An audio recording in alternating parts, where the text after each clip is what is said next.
제 마음대로 할까봐 그게 너무 계속 걱정이고 불안이었는데, 뭐 서기하는 것도 그렇고 그런 게 계속 불안이었는데, 그 약속의 말씀으로 우리가 그리스도의 마음을 가졌다 이런 말씀을 주셨어요. 그래가지고 그 약속 믿고 가기 때문에 또 기대함이 있습니다. 주님께서 말씀 기도를 통해서 말씀해주신 말씀들과 저한테 약속의 말씀을 주신 그 말씀들 어떻게 이루어 가시고 어떻게 말씀해 주실지 너무 기대되고, 주님이 하시는 일들 보고 싶고 하는데 두려운 마음이 더 큰 것 같아요. 두려운 마음. 주님이 어떻게 일을 하고 계신지. 이번 시간에는 또 어떻게 주님 말씀하시고 또 인도에 가시고 또 어떻게 주님이 일하심을 보게 하시고 주님의 마음을 알게 하실지 그게 가장 기대됩니다. 주님을 기대하는 마음으로 가겠습니다.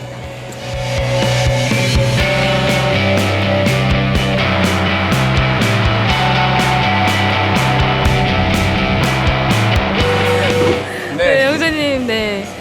네, 응원합니다. 네. 제가 여기까지 온 이유는 하나님이 여러분들을 지지하신다라는 그 마음을 강하게 받고 잠자리에서 이불을 걷어차고 나왔습니다. 그 마음은 늘 함께 있습니다. 주님이 하십니다. 주님이 하십니다. 네, 감사합니다.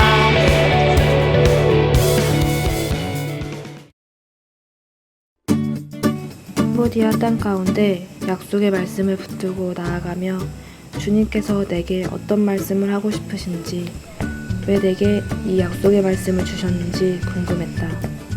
전혀 예상할 수 없는 상황 가운데서 얼마나 치열할까, 얼마나 어려울까 염려와 걱정이 있었지만 그 치열함 가운데 쏟아부어 주시는 주님의 은혜가 얼마나 클까, 어떻게 주님께서 우리를 인도하실까, 무슨 말씀을 하실까 하며 아울리치 동안 우리를 인도하시고 일하실 주님만을 기대했다. 내가 생각하는 은혜가 아닌 정말 주님께서 부어주실 은혜를 기대하며, 내가 원하는 말씀이 아닌 주님께서 우리에게 하고 싶어 하신 말씀들을 듣고 싶었다. 그렇게 약속의 말씀만을 붙들고 캄보디아로 떠난 우리는 그곳에서 말씀의 산 증인으로 계신 선교사님을 만났다. 하는 게 선교가 아니에요.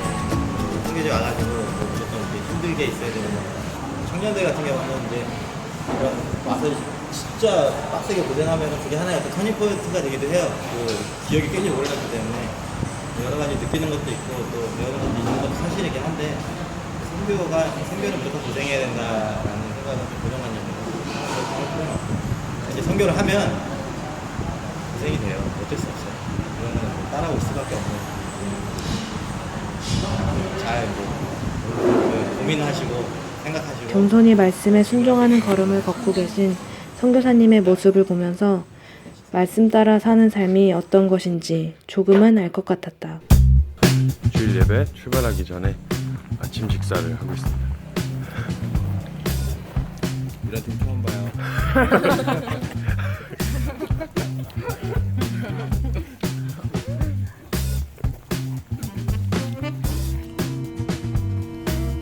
교회를 가는 곳곳마다 완전 시골이고 아무도 없을 것 같이 생긴 그런 버려진 곳에 교회가 있었다. 그 교회에 아이들이 엄청나게 많이 있었다. 아무도 그 마을의 사람들을 알지 못하여도 그곳이 어디든 주님으로부터 나온 생명들을 주님께서 아시기에 그들을 친히 불러주셨고, 주님이 너무나도 사랑하시는 귀한 열매들임을 말씀해 주셨다. 뭐 하고 계시죠? 수영하고 있습니다. 전공이요. 시켜보겠습니다.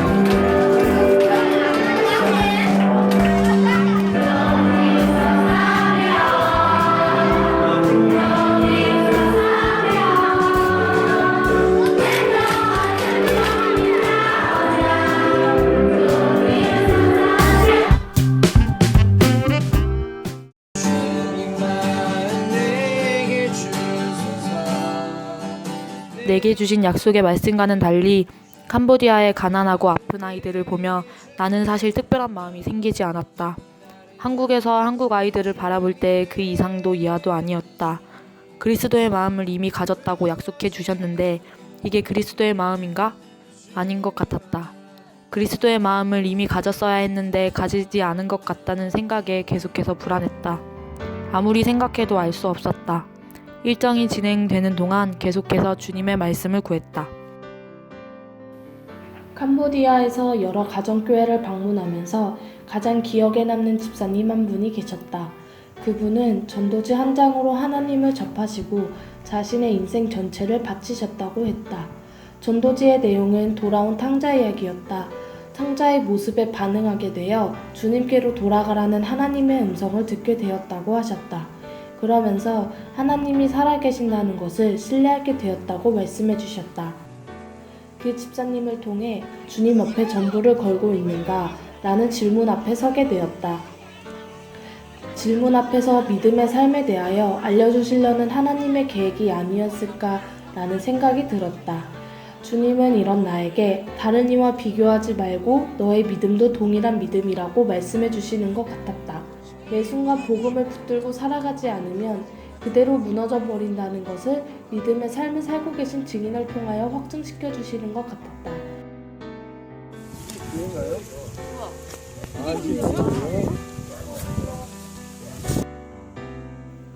말씀을 전하는 자가 없어 초대교회처럼 서로 이야기하고 토론하며 말씀에 대한 갈급함으로 나아가는 그분들의 모습을 보면서 말씀이 살아계셔서 친히 그 한 영혼 한 영혼을 붙들어 그리스도의 몸된 교회로 세워가고 계심을 볼 수 있었다. 젊은 사람들이 굉장히 책임감을 느껴요. 많은 사람들이 많이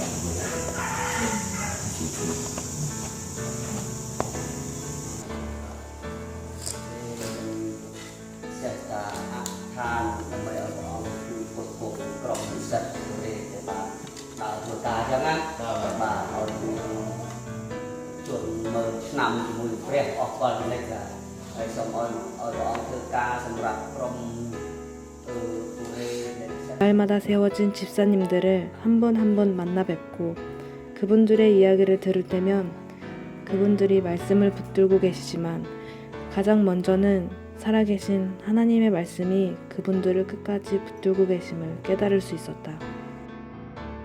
그걸 보면서 주님이 정말 온 열방을 들어 역사하시는 전능하신 하나님이심을 보게 되었다. 그래서 내가 그 주님 앞에 어떤 자로 서야 할까 고민하다가 차를 타고 이동하는 시간에 창밖을 보며 나무밖에 없는 것 같은 이곳에서도 살고 있을 사람들을 주님 잊지 말아달라고 주의 복음을 듣게 해달라고 구하는 기도를 하게 하셨다. 현지 선교사님과 교제를 통해 아무것도 없는 그 땅에 말씀을 붙들고 가셔서 하나님만 의지하며 버티고 견디시는 선교사님을 보며 이게 바로 증인의 삶이라는 것을 보게 되었다. 멋있습니다. 진짜 멋있다. 선교사님이 하신 말씀 중 한마디의 말씀이 기억에 남았었다. 선교지로 나오는 것은 예수님을 닮아가는 일 중 가장 탁월한 길이다. 선교사님과 교제하면서 그중 이해가 됐던 이야기는 언어와 생활 면에서 모든 것이 어린아이 같이 되어 어린아이가 부모님 의지하듯 하나님만 찾을 수밖에 없으며 또한 한 영혼 한 영혼 섬기는 자리가 낮은 자리로 나아갈 수밖에 없기 때문이었다. 대부분의 사람들은 높아지려고 하고 인정받으려 하지만 예수님이 낮은 이 땅으로 선교하러 오셨던 것처럼 선교지로 나오는 것은 예수님을 닮아가는 방법 중 가장 탁월한 길이다 라고 말씀하셨었다. 괜찮나요?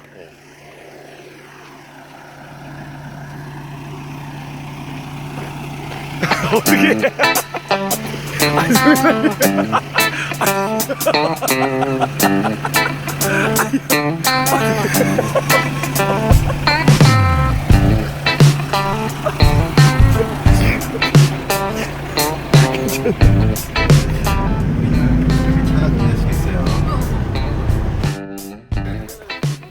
지금 마을로 들어가고 있는 중입니다. 마을 한 분하고 신방하기로 한 약속을 지키려고 차로는 더 갈 수 없는 길을 걸어서 가고 있습니다. 준비했어.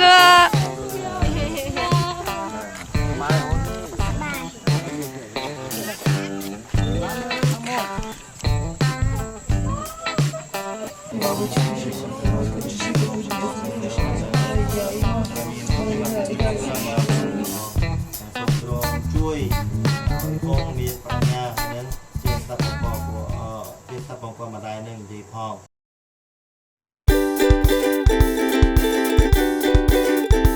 가고 있습니다. 역시 선교사님, 지지하는 선교사님.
자, 여러분 어떻게 관문이 기다려지시나요? 기대가 되시죠? 자, 여러분 우리가 그저께 우리가 아멘을 크게 했었던 게 있었는데 그건 할 수 있냐 없냐를 물으면 할 수 없지만 좀 말씀하셨다 그러면 아멘이라고 하셨잖아요, 그죠? 변화 없으신가요? 변화 없으시죠? 변화 없죠? 뭐야 갑자기 바뀌었어? 아니요, 바뀐 게 아니고. 뭐야 갑자기? 아니요. 말씀하지 못할 것 같았어요? 할 수 있을 거라고 생각했는데 제 안에 그런 다른 계획들이 아직도 여지가 되고 있어요. 근데 제가 솔직하게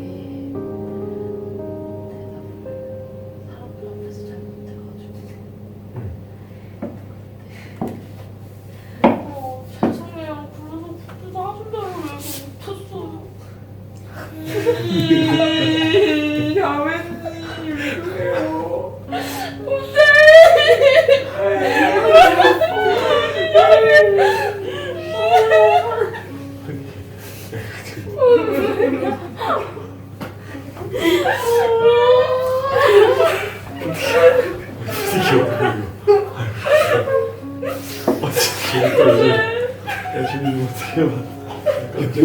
어떻게 해야 돼?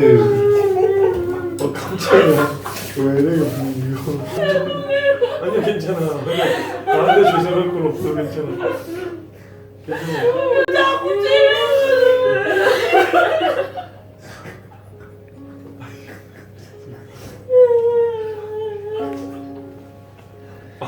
미치겠네. 이거 진짜 뭐야? 왜 이래 이거?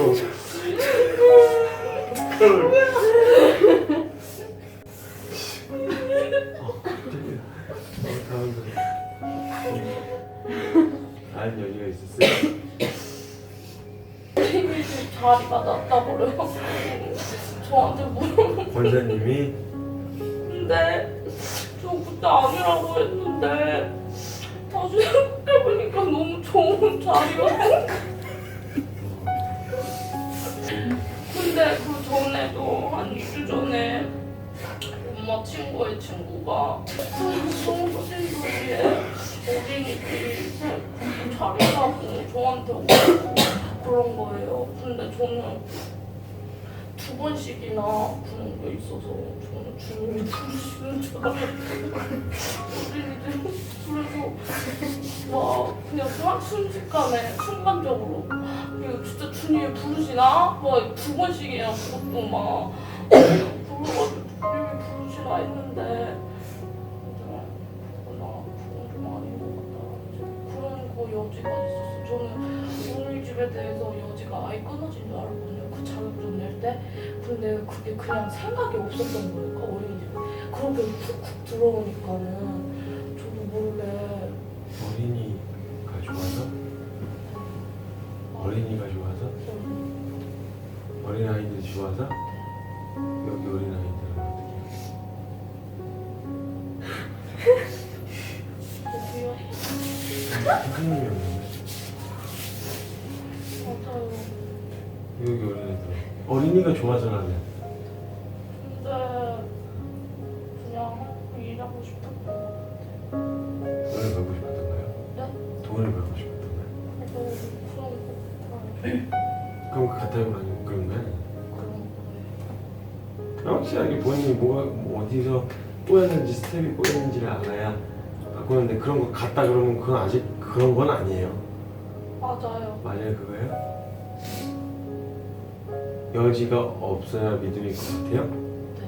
그거에 대해서 완전히 생각이 안 나요. 아니요.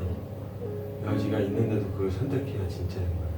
분명히 그게 좋아 보이는데도 그럼에도 불구하고 주님 말씀하신 그걸 선택하는 게 그게 믿음이지. 그냥 감정 따라 사는 사람이 아니니까. 그래서 결론은 갈 거예요. 주님 따라갈 거예요? 주님은 여호수아와 로마서 묵상을 통하여 나에게 너의 경계선에 닻을 내려라 라는 마음을 강하게 부어주셨다. 그러면서 로마서 15장 20절 말씀을 보여주셨다. 나는 이와 같이 그리스도의 이름이 알려진 곳 말고 알려지지 않은 곳에서 복음을 전하는 것을 명예로 삼았습니다. 나는 남이 닦아놓은 터 위에다가 집을 짓지 않으려 하였습니다.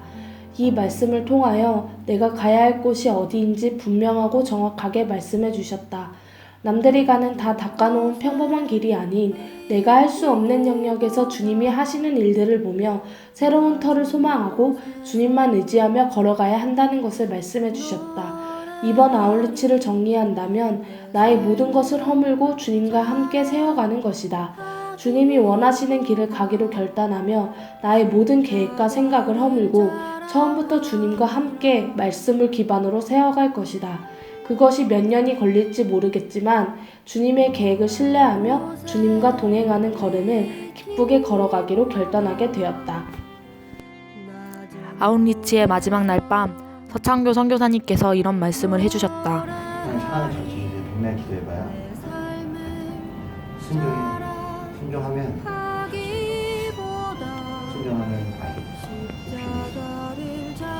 이 가치가 너무 크기 때문에 견딜 수밖에 없는 거예요. 아까 선생님 잠깐 말해줬죠. 순종하고 견디는 거예요. 힘들지만. 왜냐면 그 얻게 되는 게 너무 크거든요. 이게 너무 큰 거예요. 그리고 세상에서 이렇게 순종하지 않았으면 절대 알 수도 없고 세상에서는 무슨 수를 써도 알 수 없는 가치가 너무 크기 때문에 순종하고 나서 그걸 계속 버티는 거예요. 이걸 알려주시니까 배워가니까 너무 크니까 그런 그렇게 한 걸음씩 하는 거지. 뛰어가려고 하는데 너무 이렇게 확 가려고 애쓰지 말고 한 걸음씩 그럼 돼요. 하나님 마음을 우리는 절대 알 수가 없지만 한 걸음 한 걸음 순종해 나가다 보면 어느새 주님의 마음을 조금씩 알게 된다고. 아, 이거였구나 라는 생각이 들었다. 나는 여전히 하나님의 마음을 알 수가 없어. 하나님을 가르칠 수 없다. 그러나 우리가 그리스도의 마음을 가졌느니라 라는 말씀이 내가 하나님의 마음을 알 수는 없으나 나에게 이미 하나님께 순종할 수 있는 마음을 주셨다는 것을 알게 하셨다. 묵묵히 앞으로 한 걸음 한 걸음 걷다 보면 나도 모르게 어느새 멀리 와 있는 것처럼 하나님께 순종하며 나아가는 이 길을 뛰어가려고 하지 말자. 오직 내 앞에 놓인 이 한 걸음을 옮기는데 최선을 다하자. 보여주신 만큼 뚜벅뚜벅 차근차근 걷기를 원한다. 남들과 비교하지 않고 더 잘하려고 하지 않고 한 걸음씩 나아가라고 말씀해 주셨다.